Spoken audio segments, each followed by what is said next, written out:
ömrümüzə işvə gəldi, naz gəldi və ən əsası ruhumuz dirçəlməyə başladı. Çünki artıq təbiət oyanır. Bu gələn yavrıma bax gör nə məlalilən gəlir. Yazı qədərdi görüm.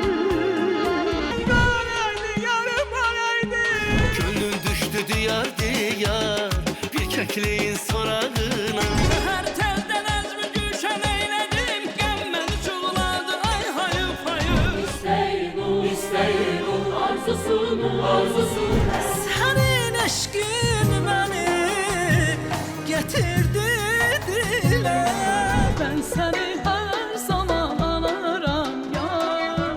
Çin vurma şanslı. Naz yandırdı yandırdı, naz yandırdı yandırdı.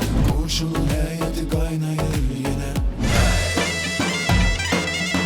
Ovqat, martın 21-i, 21:30-da Mədəniyyət kanalı.